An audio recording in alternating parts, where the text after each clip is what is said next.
Hi, my name is Scholz, and I'm going to show you how to set up your Hawkeye II to your radio and how it flies.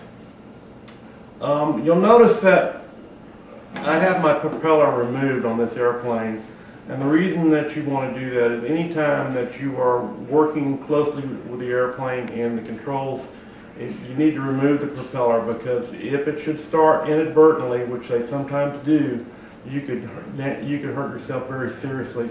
So whenever you're working with the radio and setting up your plane to fly, make sure that your propeller is removed, and that way you will not cut off a finger. Now, this is a completed Hawkeye II, and I have mine. This is the particular version that has what they call the center of gravity kit.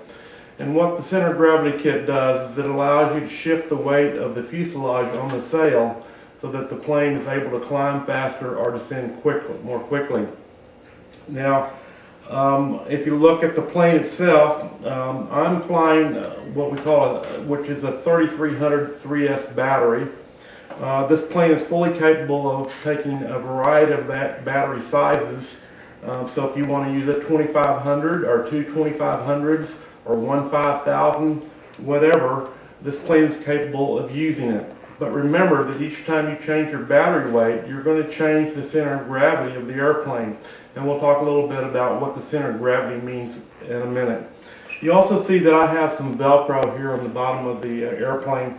And this allows me to place the battery inside the plane and secure it so that if for some reason another plane take a violent maneuver or whatever, you're not going to toss your battery out. If you do that, you're going to be in trouble. So make sure that your battery is secured. If you don't use Velcro, use a strap of some sort or even a rubber band. It will hold it in place. Now, the radio that I'm using is, on this particular airplane, is called a 2.4 gigahertz radio.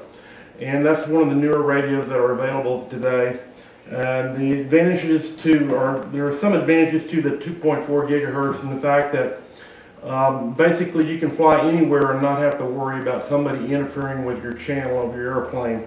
It's much like a cell phone, so that each plane is specific to the receiver, that each radio is specific to the receiver in the airplane, and once they're locked together, then you don't have to worry about somebody else interfering with your signal. Now, another advantage of the 2.4 gigahertz is you don't have a lot of antenna wire to deal with. However, you notice that the antenna wire on this particular system, which is a Futaba fast system, I want to be careful to keep my antenna wires on my receiver away from any parts of the metal airplane or the graphite, because they are conductive and they will act like an additional antenna, which may interfere with your signal on your radio. Now, if you're using a 72 megahertz radio, which a lot of people that are doing FPV prefer, because they are able to use then a 2.4 gigahertz downlink system, then the radios don't interfere.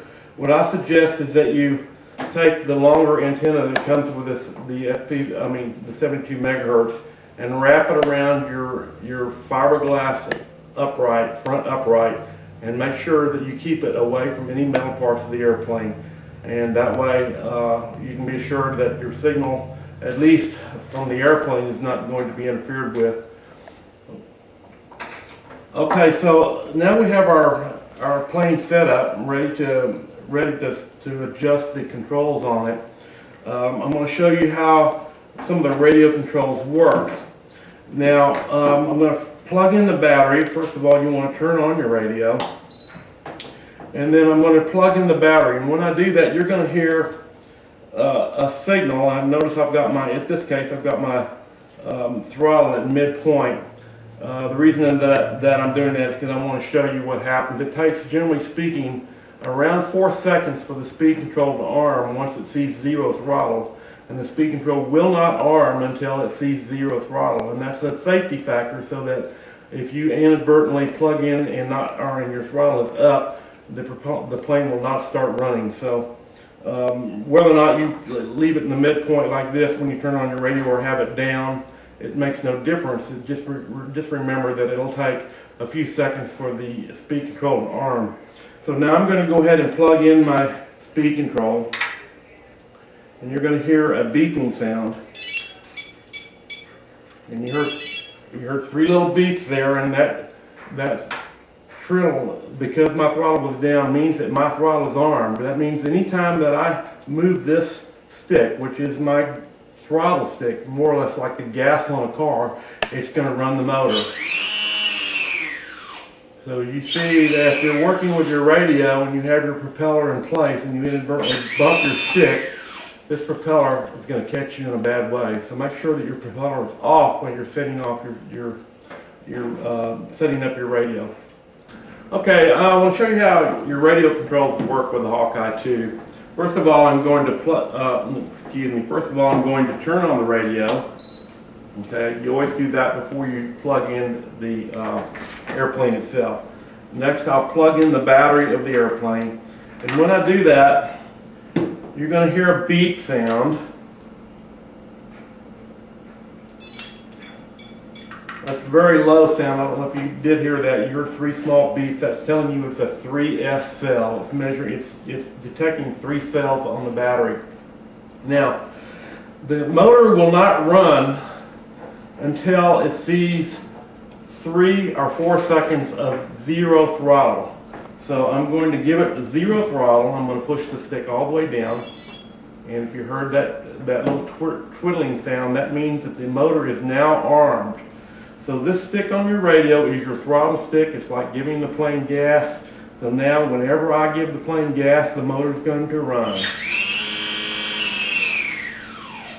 Now, this is why you want to leave your propeller off when you're setting up your radio, because if you inadvertently hit your stick, that propeller is going to spin at 1,000 revolutions per minute, and it's very sharp, and you can hurt yourself very badly with it. So be extremely careful whenever an electric plane is plugged in. Now, your other controls, and this particular airplane has what we call the CG option, is your up and down control. And that's this stick right here. So if I want to go down, I will push the stick forward, and as you can see, this stick is moving back. If I were hanging, I'll show you that in just a minute. And what that's doing is moving the fuselage forward on the airplane sail, increasing the weight on the nose, which allows you to descend more quickly. And obviously the reverse of that is to pull back on the stick. And when you do that, it shifts the weight backwards on the airplane. Now, if you have a little difficulty, remember that. If you've watched airplane movies, you always hear them say, pull up, pull up, pull up. Well, if you pull, you're going to pull up. Pull is pull up. Okay, now, your next control, of course, is your steering. And this directs the direction that the airplane is traveling. Now, this particular airplane, the Hawkeye, you have your rudder hooked onto the aileron channel.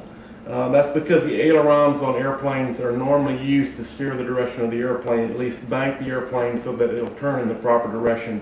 In this case, I'm using the aileron channel on the radio, on the elevator, and it does the same thing. So if I want to make a right turn, I push the stick to the right, and the rudder goes to the right.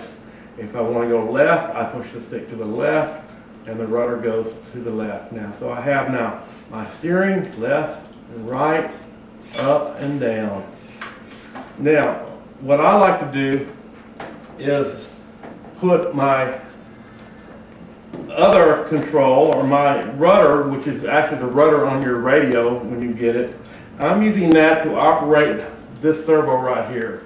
And what this servo is doing is it's tripping the camera shutter, so that whenever I push the rudder over, I'm going to turn the airplane around so you can see that a little better. Whenever I move the rudder over, it pushes the control down, presses the button on the camera, and the camera fires. Now, I've found that the best pictures are taken, or I get more good pictures, if I set the camera to shoot continuously as long as I hold the shutter down. That way, instead of getting 1 or 2 pictures, I'll get dozens of pictures. Now, sometimes at the end of the day, you'll have several thousand pictures, but They don't cost you any more money to shoot 100 than it does one. So if you have a lot to choose from, it's more likely you're going to get a good picture with your radio. I'm sorry, with your camera. So when I push down, you may be able to hear the camera shutter going. Okay, so these are your basic controls in review.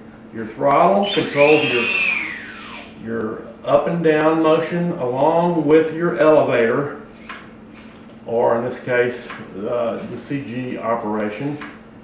Now, when setting up your CG on the airplane, you want to limit the control of this, the throw arm here to the amount of travel that is allowed by the length of this bar. So when I push forward, I won't push any further forward than where it stops at the stop here, or reverse of that, pulling back. It will not try to pull it farther than the stop. And the reason that is you want to do it that way is that your servo gets overworked and it draws more current. When it's stalled out, that means it's trying to move someplace and it's not able to do it. And also there's a possibility that a repeated motion and bumping against this piece will actually push the piece off of the end of the rod. I mean, it is screwed on, but you want to avoid doing that. And the way you can avoid doing that is by adjusting your radio. And most new radios have that adjustment on the radio. You just have to look at your directions to see how it is done with your radio. So, okay, now I want to show you how to attach the sail to the airplane, and then we'll look at the controls once again, and I'll show you how the CG operates. So I'm going to turn off the radio and unplug it for a moment until I'm ready to do that. So, what you're going to do is you're going to take your sail and you're going to overlay it. You're going to see the back side of the sail has a balancing loop on the back, and that's how you can tell this is the back of the sail. And you'll see that there's two openings on the sail itself. So what I'm going to do is I'm going to drape the sail over the airplane, and I'm going to take the front connector here, and I'm going to put it through the opening in the airplane sail, and then I'm going to do the same with the rear one. So now you see the two parts of the travel bar are up through the sail. And then I'm going to find my two-piece spine. The piece that has the vinyl end cap on it is the one that goes to the front. So I'm going to take that vinyl end cap off temporarily, and then I'm going to pass the end of the stick underneath the balancing loop, underneath the ribbon, through my hole in the front, and then I'm going to replace my end cap on it. And then I'm going to push that end of the spar into the pocket at the front of the sail. Now, the rear part of the elevator, this is your knock. That's the back part of it. You're going to start at the rear of the airplane. You're going to pass it underneath the loop and through the ribbon, through the hole,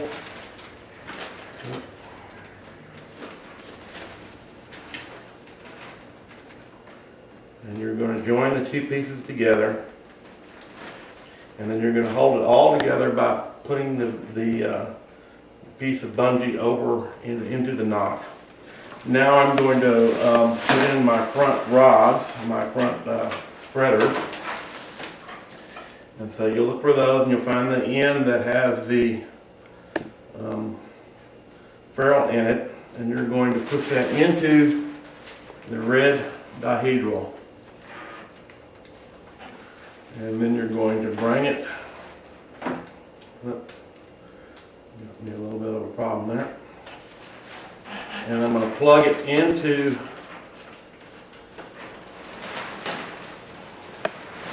You want to make sure it's nice and snug. Okay, so now I've plugged the end of the rod snugly into the leading edge connector. Now I'm going to do the same with the other side.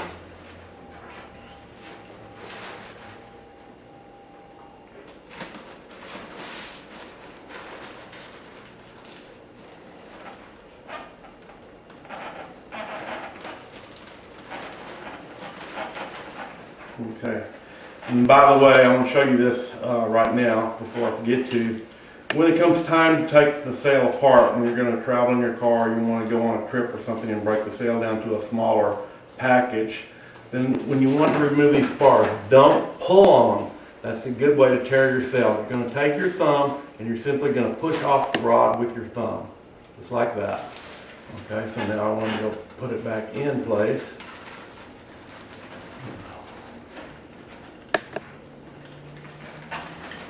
Now, another thing I want you to notice about this is your guy wire, and you notice that I'm passing it in front of the rod. Okay, now what I'm going to do is I'm going to take the guy wire and I'm going to hook it through, push it through the hole in the fuselage, and then I'm going to lock it in place. Don't forget to lock it. If you do forget, there's a chance that you could break one of your spars, or your plane can come down rather rapidly out of the air. So now I've got my other side. Again, I'm checking to make sure that my guy wire is in the front of my rod, and they're both the same on the same side, on each side. I'm going to put it through the 1/4 inch hole on the side of the fuselage and lock it in.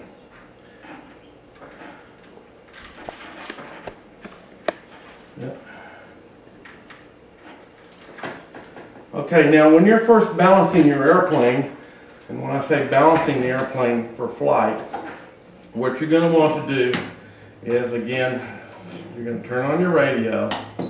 You're going to completely assemble your airplane with the camera and with the battery you intend to use.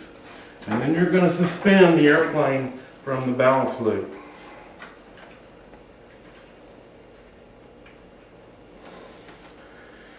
Now, you'll see that this airplane is balanced with it slightly nose down.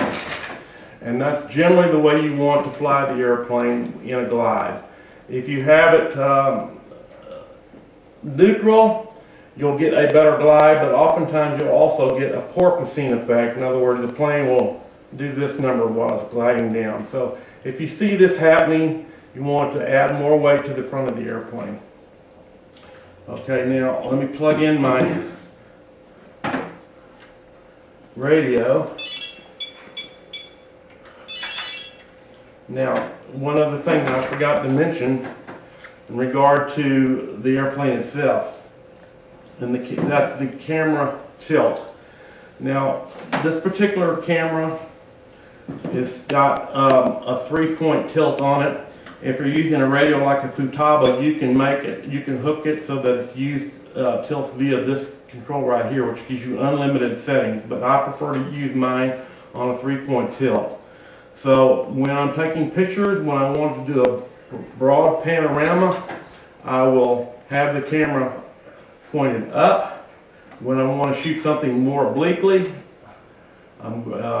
like shooting a house or a picture of some particular object on the ground that you want to catch, and or if I want to shoot vertically, I can do that too, or more or less vertically. Now be aware that when you move this camera, it's also changing the center of gravity of the airplane, which can be helpful. So if you're in a hurry and you want to get down in a hurry, you can increase the weight on the nose of the airplane by, first of all, you're going to go down, and then with the weight of the camera, that increases the down pitch of the sail, and you'll descend faster. Now, if I want to climb, I can do the reverse of that. I can add the weight backwards, and then I'm going to pull up. And you notice that the angle of the sail, the angle of the incidence of the sail attacking the wind changes as I do that. So I'm going down, I push to go down, I pull back to go up.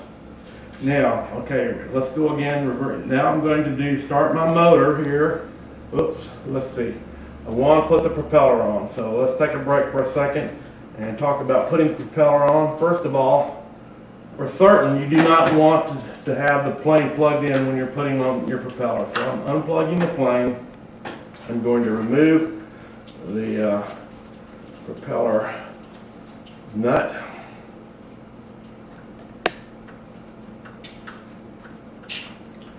Now, I've had several people buy airplanes and put them together and then complain that the plane didn't have enough power to climb well.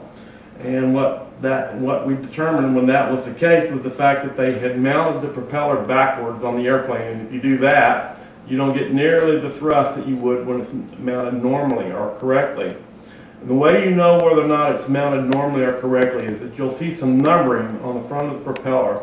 In this case, it says 10 by 7. Okay, I want to make sure that that numbering on the propeller is facing towards the front of the airplane. So the lettering is now facing towards the front of the airplane. I'm going to put my nut back on.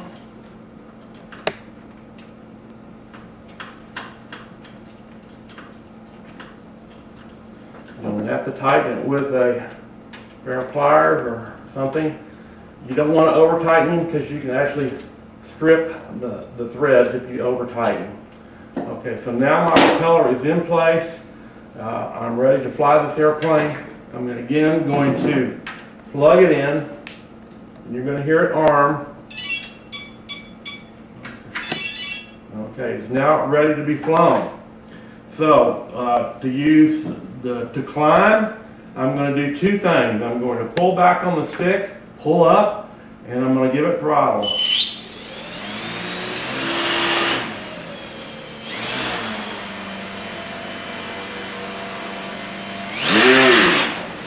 So there's my climb. Now, let's do some steering along with that. Give myself a little throttle, get some air over the rudder. There's my right turn. Here's my left turn. And neutral should be straight. Right. Now, this airplane turns rather slowly without some air going on the propeller. So if you want to turn more quickly, you need to have some thrust from your motor to help you do that.